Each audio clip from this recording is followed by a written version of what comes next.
Want to get the best performance out of your PSVita games? Well, in this tutorial, I'll show you how to do just that with a simple overclock plugin for the PSVita.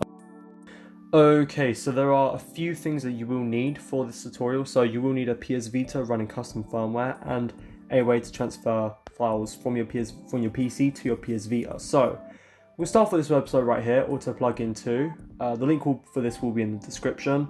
Just click download on the VPK file. And once you have it downloaded, you just want to go over to here, AutoPlugin2.vpk, and drag and drop it to the root of your USB or your PSVita. And from there, we can just go, and from here, we can just go into the Vita. So now that you have AutoPlugin II VPK on your PSVita, you just want to go into PSVshell and go over to where you have your VPK installed. Click X to install the package, and it will say, do you need, and it will ask for extra permissions. Just click X to install it again, and it should be on your live area. I've already got this done, so I don't need to do this step.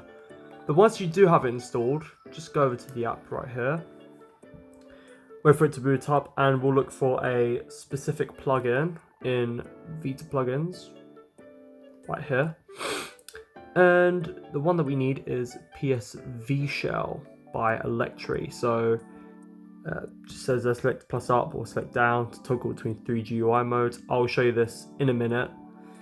And yeah, it goes into more detail about like what the plugin's about. You can read this for yourself, but you can just install it. I've already got it installed, so I don't need to do this. But once you have it, once you exit, you just want to click reboot, and I'll test it out with the game and just show you guys like how the plugin actually works. So once you have rebooted your Vita, you can just click select and up, and it will show off these this menu here. So you can go up to 500 megahertz right here for the CPU. This is what helps overclock your Vita, and XBR is what helps with like, the in-game, like the live area itself, I believe.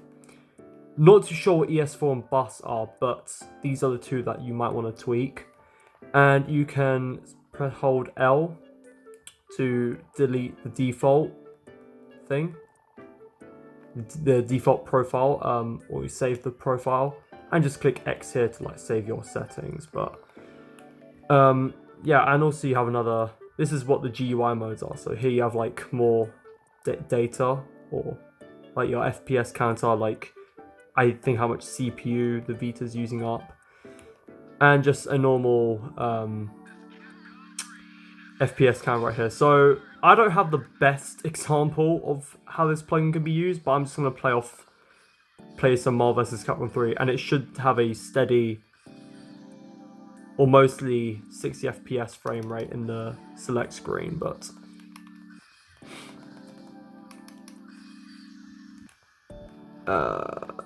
I mean, yeah, it's at 500 megahertz, but for some games, you know, you will see an increase in frame rate. I think this is mainly good for the Ratchet and Clank games, Jak and Daxter, maybe even God of War.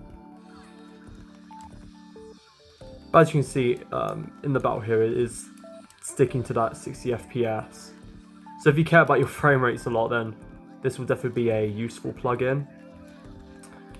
And of course, you know, if you want to go back to 333 megahertz, you can just click save profile, and it should revert back. So as you see, I'm getting slightly lower frames now. Now obviously, like if you care more about battery, then put this lower if you want to, but if you want your better frame rates, then you can just crank up to 500 megahertz. But that's pretty much it for this video. If you guys have any questions, make sure to leave them down in the comments below, and I'll see you all later in the next video. Bye.